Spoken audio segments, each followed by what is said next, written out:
Okay, since everybody came over from the other one, I'll get started a few minutes early. I have never done a Zoom conference or been a part of a Zoom conference before, so the whole not seeing your faces thing and like being in the same room is a little strange.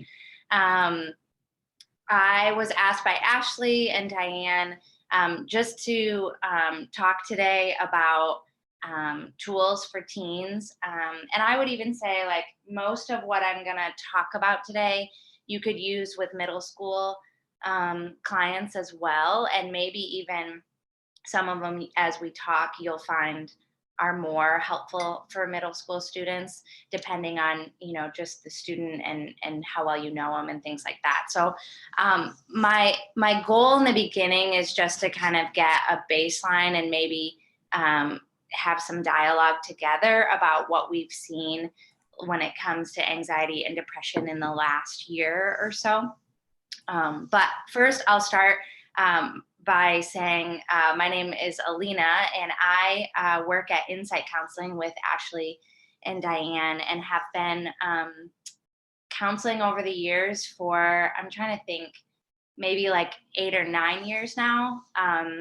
But just recently in October, due to the pandemic, started full-time counseling. Prior to that, I was working in student ministry at Ada Bible Church full-time, and counseling on the side. As far as like back history, I have worked in community mental health with DA Blodgett St. John's Home, and have been in a school setting. And I was at Martin Luther King Leadership Academy for a couple of years, and then started in the private practice world. Like I said, maybe like 6 years ago, as like a side job, and really started enjoying that. And when the pandemic went a little chaotic, decided that it might be a great time to go full time. So yeah, I've always worked with teens and kiddos, and because that's what DA Blodgett, you can't work with anyone over 18. And so that's kind of where that specialty came in. And probably in the last 5 or 6 years have started working with young adults and adults as well. So, and I'll share as I go different tools, and we'll talk about them, and I'll tell you the ones that I've even used with adults. So we'll throw that in there too.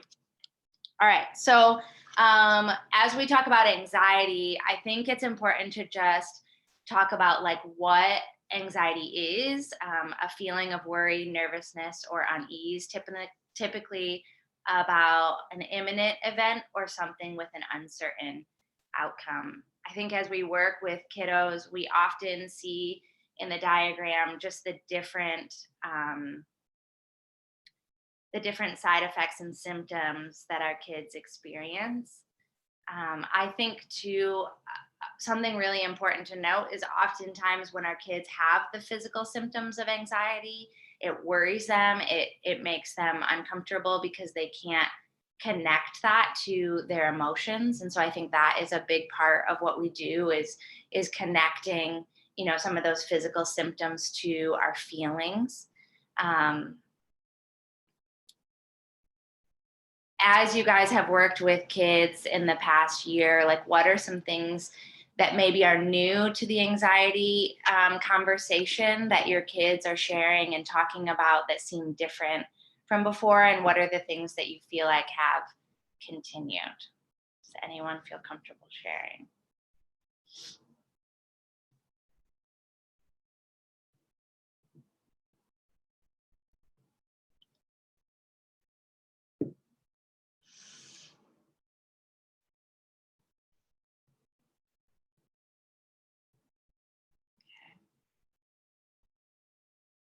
All right. And then as we talk about depression, depression is a mood disorder that causes a persistent feeling of sadness and loss of interest, and can interfere with your daily functioning. And so I found this graphic online of just like different settings where we feel like, whether we're around people or whether we feel like we're alone, just that loneliness and sadness that kind of just carries like a cloud as we go about our day.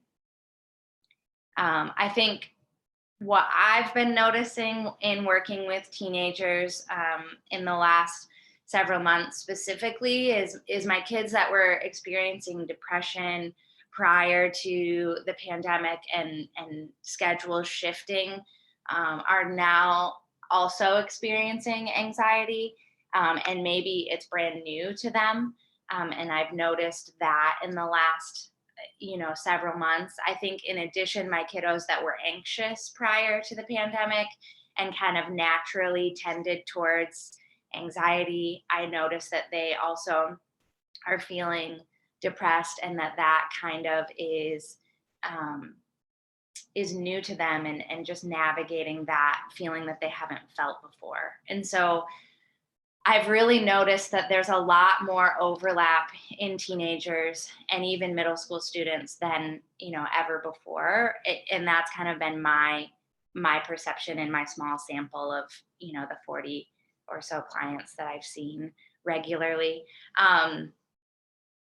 One thing I was going to say, and kind of how my tools are focused over the next little bit here, is I feel like when it comes to anxiety and depression, a lot of what our kiddos and us as adults are experiencing is our thoughts are affected by our emotions. And so a lot of the tools that I'm going to use are kind of around our thoughts and what we do with them and things like that. So I have some stats that I found in a book that I've been reading. And I don't know if you guys have read it, but it's called Get Out of Your Head. And it's all about stopping the spiral of toxic thoughts. And I thought the book did a really good job of giving some tangible tools. And I think it was really well written of the battle between our ears. So here are some stats from the book. 80 to 80% of visits to primary care physicians are related to stress. And I think that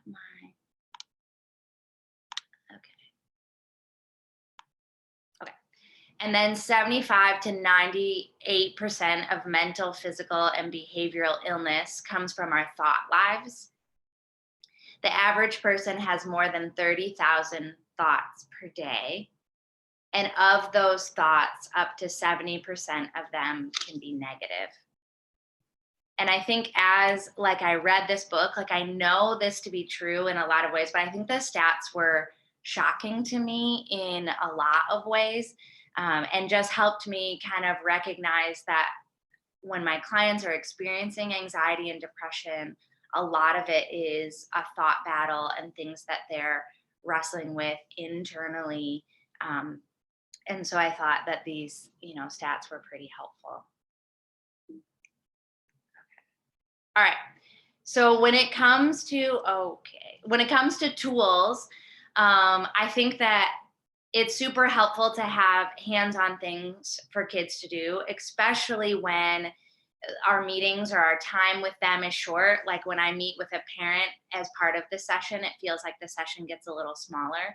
And so I think a lot of the tools that I use are things you can use in 15 minutes to a half hour. But I don't know if you guys have seen these workbooks. You can get them on Amazon. They come in all sorts. There's hundreds of them, and they're written by all different therapists and social workers, counselors, and they have tools that you can use. So the anxiety workbook for teens, I actually have at the office and forgot to bring it home. But Beyond the Blues, it kind of walks you through different activities. And the one in here that I really like is just gives a list of symptoms for depression for kids to kind of walk through. And I will often make copies of them and hand it to them and ask them to circle what they're feeling, so that we can spend time just kind of breaking it down so they can connect those feelings to their sadness, and we can kind of get some dialogue around the the how they're feeling, and maybe even talk a little bit about the why. So like I said, these books come in all sorts of different topics. Anything that you might be working with a student with, they have them as well. So that's resource number 1. Resource number 2 are mindful cards. The thing that I really like about these, it's a deck, and they come in 3 different colors. And I'm going to talk about these a little bit, and we'll maybe even, we're going to try some together. But the thing I like is it's different parts of how we're wired. So the orange cards are all about our senses, our 5 senses, and being mindful when it comes to our 5 senses. The teal cards are all about like self-esteem, self-respect, self-compassion, caring for ourselves more regularly in our thoughts and in our mindfulness. And then the last one, the blue cards, are all about other responses that we can give in certain situations. And so oftentimes what I'll do is, as I'm sitting and talking with a middle schooler or a high schooler, I will we'll kind of talk about what they're experiencing, what they're going through. Maybe we'll even problem solve a few things, and dialogue about how their week has been. And the last like 15 minutes of the session, I'll have them draw a card of each color. And I will have them read them silently to themselves and pick one that they think might be helpful based on what we've talked about during the session, that they can take with them during the week and try it and see how it works. When I'm talking with teenagers, I often let them know that my goal is to give them tools for their toolbox that they can use and find helpful. And so what I'll always say is just try it for a week. If you don't like it, we'll keep looking for things that are helpful for you, so that my hope is that it takes off the pressure of what might need to happen or what they might be feeling. And so, at the end of every session, I always ask them what they want their homework to be, what they want to work on. And so these help give them some language of something to choose to be helpful. So let's try some of these together. Let's start with the paying attention to our senses. So I want you to kind of, as I read this, think about how this might be helpful to you. What can you feel right now with your hands? What's around you? Your clothes, the card that I'm holding. What do you see near you? What is your body touching? The ground, are you standing? Are you sitting on a chair? And sit in the moment, recognizing the things that you can feel around you. So that's card 1, all about our senses. Card 2 is about self-acceptance, self-esteem. So be present with others. In the next conversation you have, listen to the person without thinking of the next thing to say. Let them know what you think you heard them say. Repeat it back to them in your own words. And then being heard is a gift you can give someone else. So just listen. And then the last one is the considering other responses. Think of a decision you are trying to make. Take a pause and think, if this was a movie, how would you like it to end? This is a tool when you are making decisions to think through and problem solve. So those are the cards. I have had students that I have seen a couple of times when we end with the cards, and then like for the next 5 sessions or whatever, they're always like, are we gonna do the cards today? So I think that has been cool to see over the years. I've had these for a while, and I think that students do like them. So that's resource number 2. Resource number 3 are all about meditation. I would say guided imagery is kind of how what I like to call these.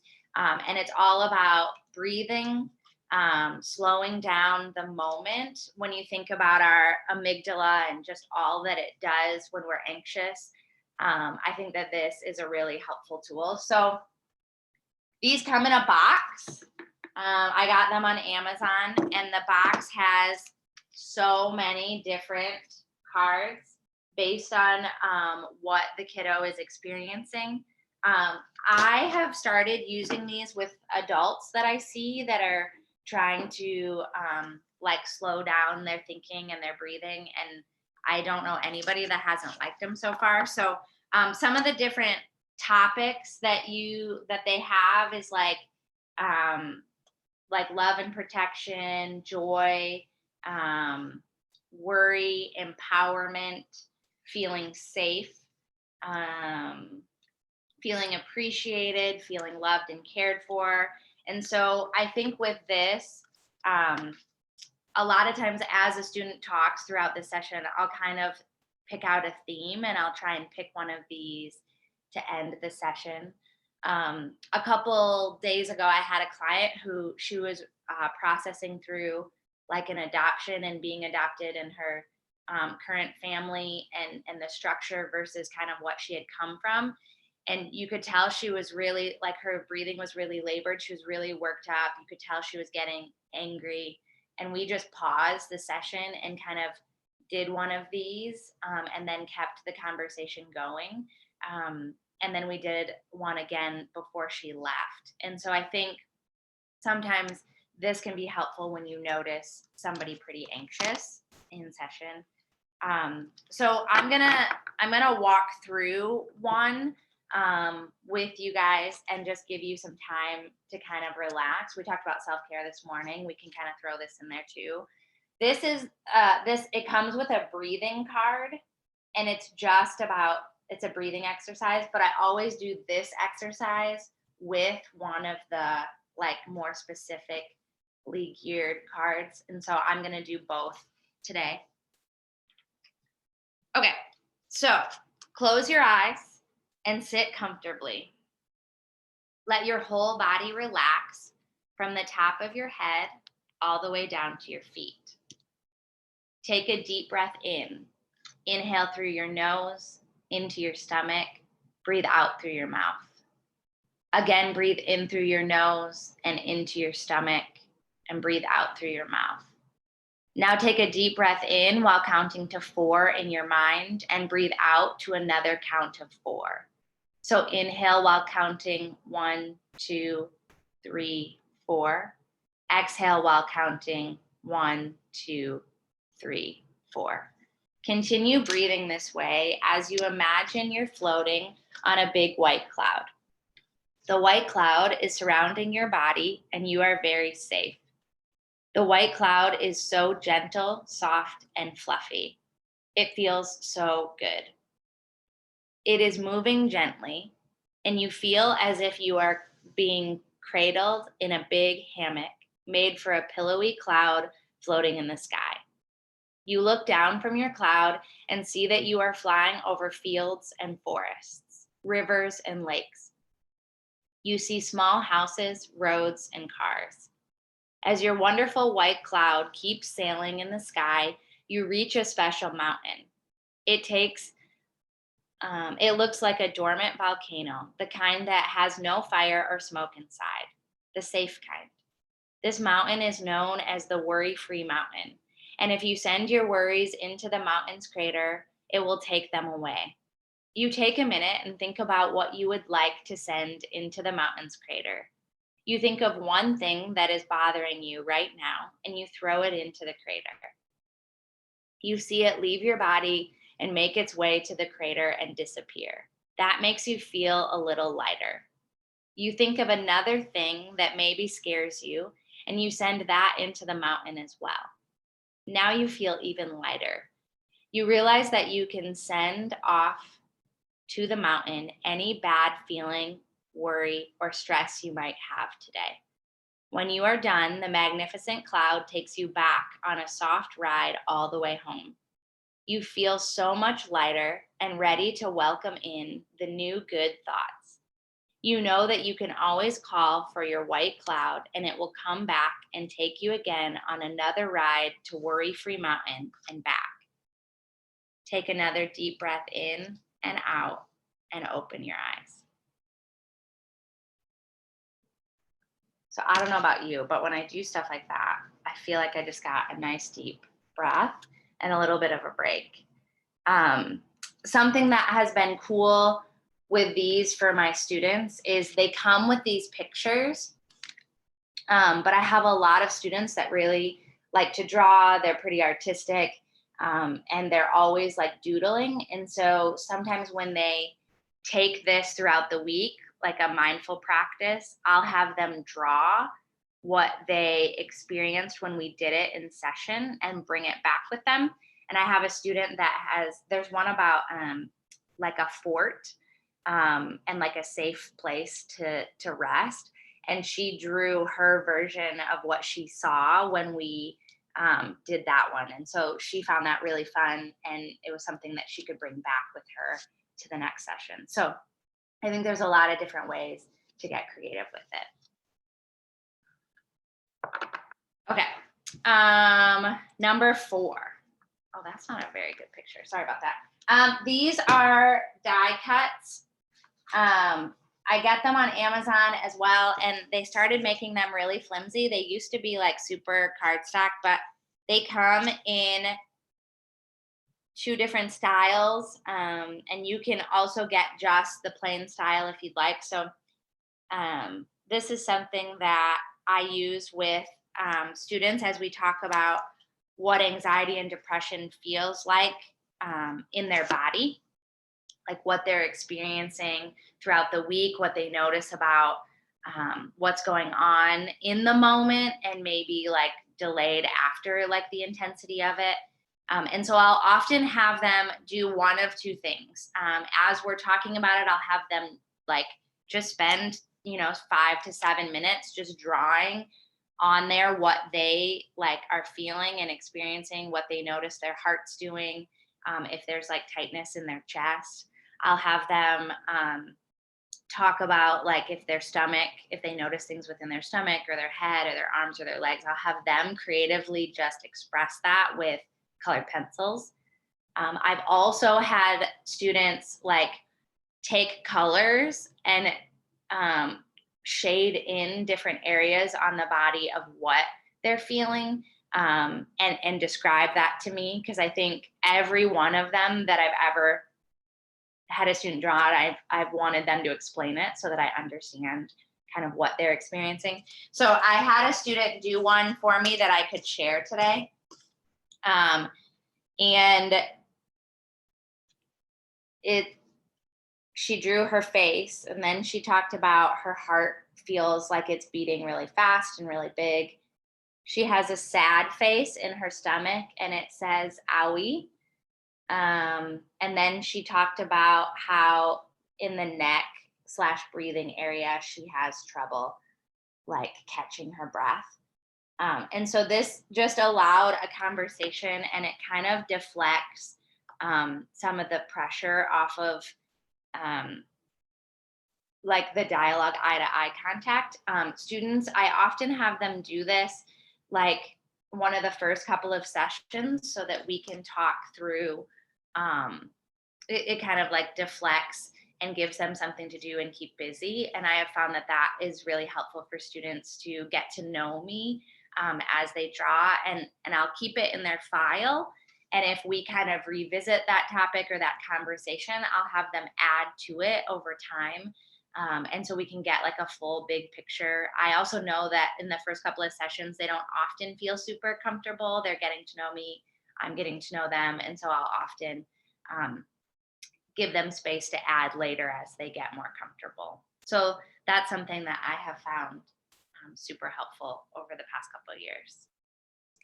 Number 5, I don't know about you guys, but when I'm working with teenagers, I often, when they're experiencing anxiety and depression, kind of one of their biggest complaints, like their immediate frustration, has to do with sleep. I'm not sleeping at night. I really wish that I wasn't so frustrated with sleep and things like that.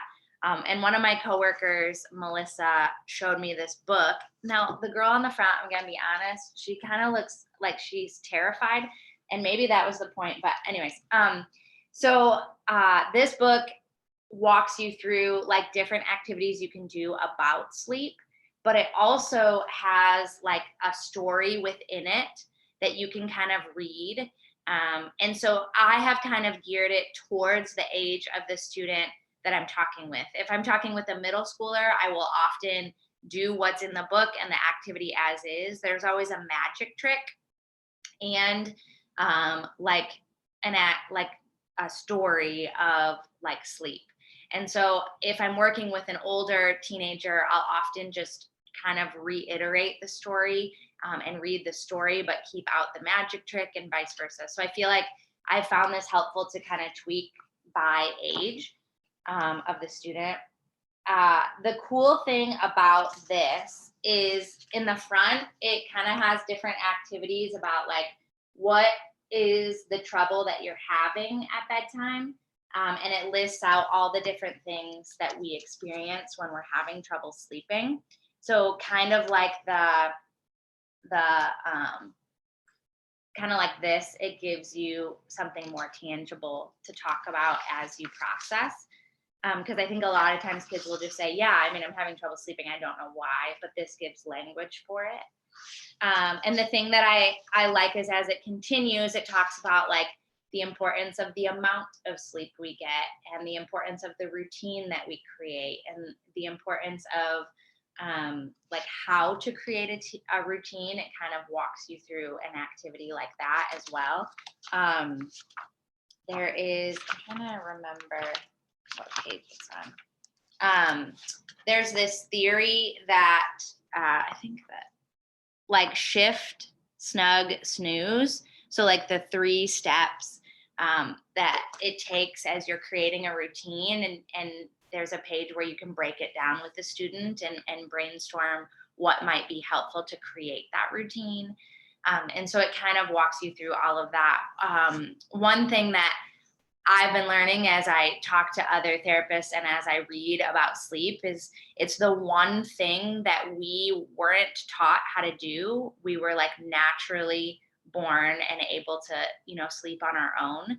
And so sometimes we complicate that with depression and anxiety and our emotions. And so it's really helpful to kind of like strip away the complicatedness and try and create systems and routines to help our bodies get ready for sleep and know that it's coming. And so, yes, this book is also on Amazon. Okay. Number 6. This is called, it's a game. It is for ages 3 to 6. I have been using it with younger teenagers for in a different way than how it's designed to be played. And so I'll walk you through that. But there are different scenario cards. I think you can see that. And you're trying to decide what the emotion is that the key person is experiencing. And so it's like a matching game. These are face up as you go, and then each player gets the actual emotion card, and you each get a set of them, and you hold them like Uno. And as the character comes up, or as the picture comes up, I often have the student, I say like, okay, this teenager that's waiting in line on the ride, what are they experiencing? And what do you see? Because I think a lot of times recognizing emotions, being socially aware of emotions around us, I think is key for students to comprehend and understand. And so I'll have them look at the picture, and then we'll look for it in our hand, like which one of us has that one. And then you match, which I don't think, oh yeah. You match the impatient card with, and that would be like your match, and you won that one. And so you keep that trick, if you will. And the player at the end of the game that has um, that gets all of their matching cards gone first wins. But throughout it, you're creating dialogue. A lot of times, if I'm working with an older student, we'll just go through the feelings cards, and I'll just talk to them about, like, okay, I'll cover it up. Like, what do you think she's experiencing? Let's kind of identify this emotion and talk about how it relates to you when you feel excited or impatient. And I'll use parts of the game, but not the whole game. But I think a lot of times it helps us understand our feelings and emotions when we dialogue about them. So this game is newer to me, and I'm learning different ways to use it. But the thing I like about it too is you can use it multiple times, or you can play it for a little bit, and you don't have to play the whole game. You can use just different parts of it. And so I found that this is helpful for students. Okay, number 7, just your basic Uno. I will, again, with relating to feelings, I will use Uno cards. And as you're playing like your normal game, I'll often say to the student, like, and I often use Uno like in the first couple of sessions to get to know the student, but I'll often say to them, how does your family play Uno? Is this a game that you play as a family? And if so, what are the rules that you use? And I'll adapt to their rules, whether like with the +2, if they go until everybody's out of those, and then you have to draw 8 cards or 10 cards or however they play it, I'll often do that. I'll even, if I'm working with a student and I get to work with the parent, or their parent can come in for part of like one of those first sessions, I'll have the parent play too, if it feels appropriate. But then each color becomes an emotion. So red is always angry or anger. Blue is always like sad, depression. Green is always, I'll do anxiety. And then I'll do, what haven't I done? Yellow, I'll often just do like happy or excited, so that we kind of get a little bit of a range of emotions. And we'll play through the game. As a counselor, I'll often like say the emotions, or what things that make me sad, things that make me happy, so that they can kind of get to know me a little bit too. And so, yeah, there are a lot. And if you're working with a kiddo and you want to change up the emotions, sometimes I have a whiteboard in my office, and sometimes I'll just write out like what color is what, just so that everybody's on the same page. I've had families at the dinner table, before they're eating or after they're done eating, they'll play a couple rounds as a family to talk about their day. So I found that this is something pretty much every family seems to have an Uno deck, or can easily access one, get access to one. And so this is something that I have found really practical to have parents use within the home as well. So that is number 7.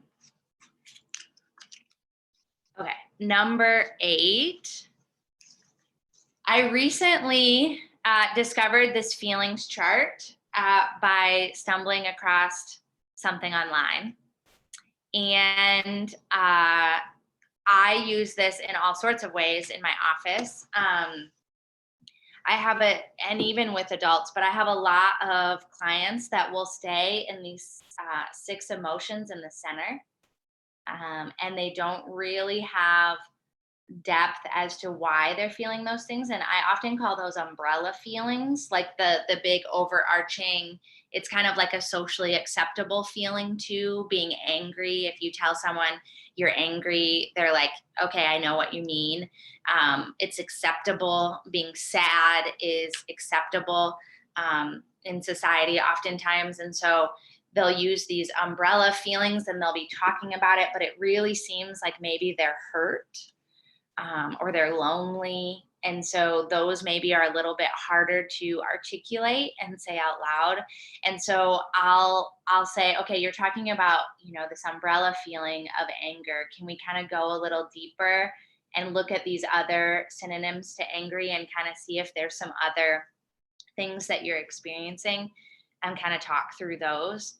And so I actually have this. I got a print on Amazon and then I framed it. And so I have it in my office. And Ashley and I share offices, and we'll actually like, it's just setting on the wall, and we'll like get it closer to the client so that they can see it. And it's movable in our office, which has been helpful too. Last night, when I was preparing for this, I found online, it's kind of expensive. It's like $60. So I don't know that I'm gonna buy it, but there's a pillow version of this. And I thought, how cool is that? There's also a clock version. So there's so many things that I didn't know about when I initially bought the print. But I think this helps give dialogue. I have an adult client right now. She hates the feeling chart because it has made her say things that have been hard for her since childhood. The word hurt, she felt like weak or not strong in saying, but recognizing that that's what she was feeling. So I think, even as adults, we can struggle to kind of really get to the root of kind of what's going on. So I found this really helpful, and there's all different forms of this. I have to post session if we really get into feelings and the client and I are dialoguing about it. There's a link that I'll send them where this shows, on their internet browser, and throughout the week they can use it. Because I'll often say like, hey, why don't you over the next week just pay attention to your feelings and emotions in the morning, in the afternoon, and the evening. And maybe that's like throughout the day you're noticing them, or maybe at the end of the day you're looking back. But this chart might help you as you kind of note those, and they'll either write in their journal if they're, somebody that feels comfortable journaling, or I'll have clients use like the note app on their phone and they'll kind of take notes. So I found this helpful in that way to send them home with. Okay, number 9. So how to overcome negative thinking. I use it. This is like an example I found online, but alternative thoughts. I really like to get clients understanding kind of what their thought tendencies or their thought patterns are, because I think we all do all of them, but I think we all have a tendency of where we might live in our negative thoughts. And so on the top in these red categories, you'll see like black and white thinking, like I'm always wrong. Mind reading, they think I'm stupid. So like mind reading, an example I often give is like somebody's walking past you in the hallway and they give you like a puzzled look, and you're reading their mind thinking, they're mad at me because yesterday I did that thing or said that thing. And when you see them later, you're like, hey, are we good? And they're like, yeah, what are you talking about? And they're like, oh, you gave me a look this morning. And they're like, oh, I was walking down the hall, I didn't even see you. So I think we have this tendency of like mind reading and filling in the gaps of somebody's puzzled look or confusion. And so that mind reading of they're mad at me, they think I'm stupid. Generalization, it went bad on one job interview, I will mess them all up. All my interviews will be bad. So like one experience then becomes the narrative. Catastrophizing, which most teens tell me that's what I do most of the time. So I'm going to fail this exam and be kicked from the university, or I'm going to fail this exam, I'm going to fail high school, I'm never going to go to college. And it's just that worst case scenario. Self-blaming, my girlfriend looks sad, it must be my fault. So like just because somebody's experiencing an emotion, it's instantly my fault and I did something wrong. Ignoring the positive.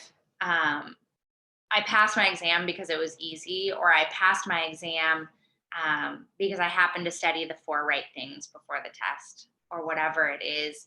So at the end of the day, oftentimes, if this is your thinking pattern, you think of the 2 things that went wrong that day, not the 9 things that went well. And so I often like students to identify like, okay, what's my tendency? If I'm having a bad day or if I'm overwhelmed, sad, anxious, what do I do with my thoughts and what are the spirals that I get in? Because I think once they can identify them, they can figure out how to like rework them. And so at the bottom of this, the orange talks about like how do we counteract the red above. So in the black and white thinking, I'm always wrong. How do we get to there are a lot of things that I'm good at? Or when mind reading, they think I'm stupid. I can't read others' mind. Who knows what they're really thinking? I think statistically, I can't remember the stat, but like most of the time we're thinking about ourselves as humans. And so to really get to the point that that person is having that negative thought about us is probably statistically pretty small. So generalizing, so you kind of get the idea. Oftentimes, what I'll do after students kind of identify is for the next couple of sessions, I'll bring it back to that. Where did you mind read this week? What are some of the things that caught you up? How were you able to counteract that? What are the way, like the truth that you ended on? I'll often tell students like there's the lies that are out there and the reality or the truth about us. My hope is that we can get closer to that reality and truth in a way that you believe it. Because I think a lot of like rewriting narratives or negative thinking is we need to, say it enough in a way that we start to believe it. And so what does it look like to take baby steps or dive right in, kind of depending on the personality. So I'll often have students say, okay, give me some examples of ways that you were mind reading this week. And I write them on my whiteboard, like the negative thoughts that they had. And then I take a different color of marker and I write how we can rework that to be more reality, more truthful, more positive. And so that practice becomes maybe more normal for them as they experience different things. Okay. Also, there's all sorts of different, like these 6 aren't the only 6 negative thinking patterns. There's all sorts of different ones. And so, you can kind of find online what works for you. I actually have a handout that I got in college that I use a lot. And so that one seems to work best for me, but there are lots of them out there. So, all right. Last tool. And if you guys are going to Melissa's workshop, I think she might do the 10:15 to 11:15. She might talk about these too. She shared them with me, and they are amazing. And I'm going to kind of walk you through them a little bit today. But these books are all about anxiety, Hey Warrior and Hey Awesome. And I think that they do a great job taking the science behind our amygdala and how that part of our brain works, how it hits the panic button, that fight or flight response, maybe a little prematurely at times. It thinks we're in danger and we're really not. And so both books kind of break down how do we talk to our amygdala and let the amygdala know we're okay, we're going to be okay. And how do we kind of acknowledge in the Hey Awesome book, this is a big theme is like, how do we acknowledge that being anxious it has a lot of positives. As we think in detail, a lot of times we make really good decisions when we channel our anxiety in a positive and healthy way. And so the book kind of talks about anxiety isn't all bad. And so recognizing the things that are good. And so I'm going to read you a section of the Hey Warrior because I think it kind of goes along with the diagram that we talked about and like acknowledging the things about our bodies that we feel when we're anxious. So I'm going to read that part of the book. So just so you know, it's the middle of the book, so there might be some like, what? But bear with me. If there's no need to run or fight, there's nothing to use up all the fuel surging through you, and it just keeps building up. This is why you feel the way you do when you have anxiety. It's your body doing what strong, healthy bodies do, but just a bit more than usual. When you feel anxious, your brain tells your body to stop using up oxygen on strong, deep breaths so that your muscles can use it to run or fight. This makes your breathing fast and shallow. When this happens, you might feel puffed or breathless. Your cheeks might feel blush, red, and your face might feel warm. The oxygen builds up inside of you, and the carbon dioxide you normally have drops. This can make you feel dizzy or confused. When you're anxious, your heart beats faster to get the fuel to where you need it in your body. So your heart might feel like it's pounding too hard or beating too fast, but don't worry, this is completely safe. Your heart knows exactly what it's doing. When you're anxious, the fuel gets sent to your legs in case you need to run and your arms in case you need to fight. So your arms and legs might feel tight or wobbly. When you're anxious, your amygdala also looks after your emotions. When you feel anxious, it means that it is very active and working hard. So you might burst into tears or get angry out of nowhere. When you're anxious, your body cools itself down so it doesn't overheat if it has to run or fight. You might feel a bit sweaty. Your digestive system, the part of your body around your stomach that gets the nutrients from the food you eat, shuts down, and the fuel it is using can be used by your muscles for running or fighting. So you might feel as though you have butterflies in your tummy, or you might also feel sick as though you're about to throw up. Your mouth might even get dry.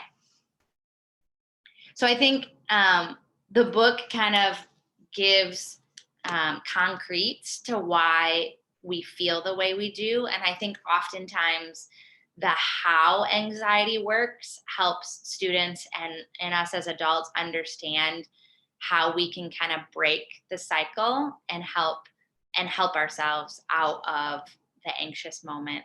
And so I think that these books do a great job of that. I have a really inquisitive student. She's 9, and we read this book last night in session.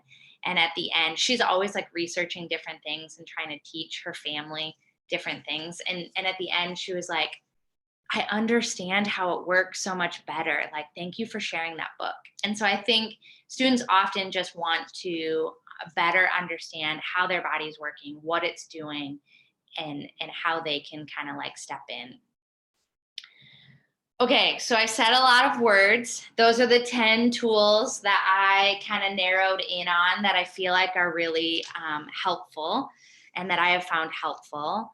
I would love to open it up for questions, or maybe you sharing other things that you found helpful, and tools that maybe you use that we could share. So at this time, are there any questions, comments, thoughts?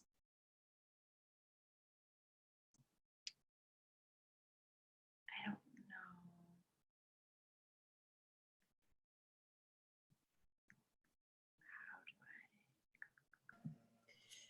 I know that a lot of people asked about your awesome resources. This is Judy Booley, by the way. And they were incredible. So I know a lot of people have asked about that. So is there a way of sharing that? Like links to all the different things and where to get them? Is that what you're asking? Well, people in the chat had asked earlier. I'm sure a lot of people were writing down some of the different Amazon, but they were looking actually for some type of like resource list. I know I wrote a few things down, Oh, but sure. I don't know if you had that. Yeah, I can send that out. Mm-hmm. They would love that. And we could make sure through our mailings that they get that all. Yeah, I can send the list to Ashley. She's been emailing us all week, so I can have her just put it in there. Yes, and then she can email it to all of our members. We can do a mass email. So that would be fantastic. Yeah, of course, for sure.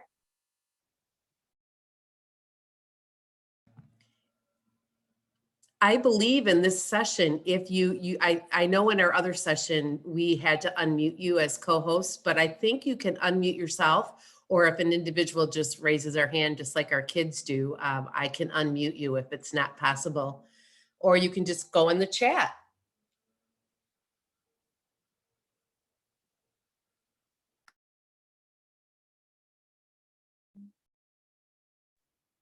Hi, I have a quick question. Yeah. I'm just wondering if you've had to adapt any of these resources and tools to the virtual setting, and if so, how successful you've been with that or how that has worked.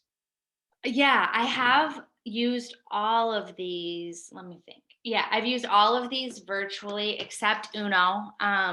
But I have heard from some therapists that there are like virtual ways you can play Uno. I haven't looked into it at all, but a lot of times what I have done is like with the mindful cards, I'll just draw like randomly and they'll watch me draw them and I'll use them.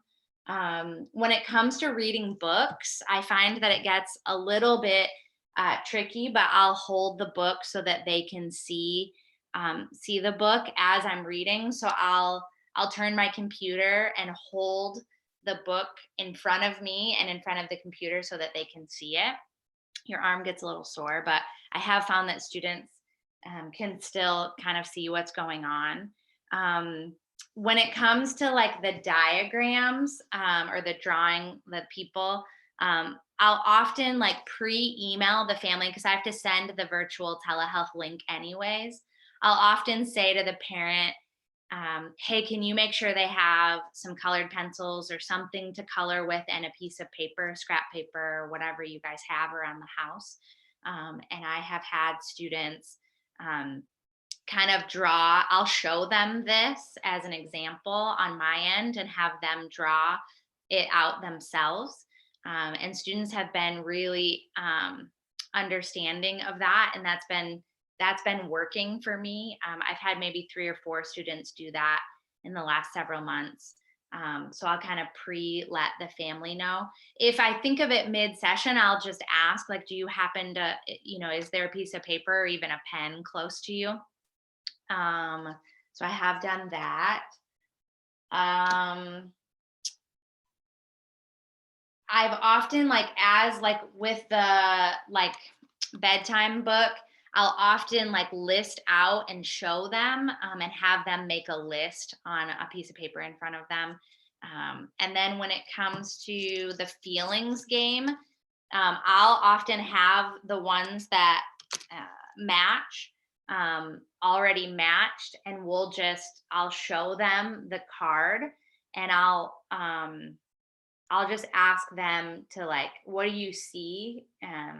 What feeling do you see? And then I'll show them that their answer is, and most often they're correct. I'll show them that their answer is correct, and we'll kind of talk about that feeling. So it definitely changes things up a little bit, but I have found that all of these resources, other than the Uno, you can adapt them to virtual.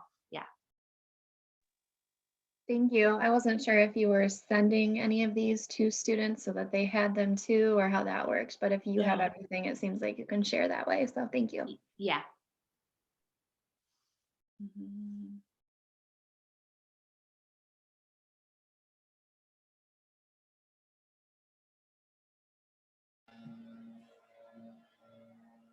Any other questions before we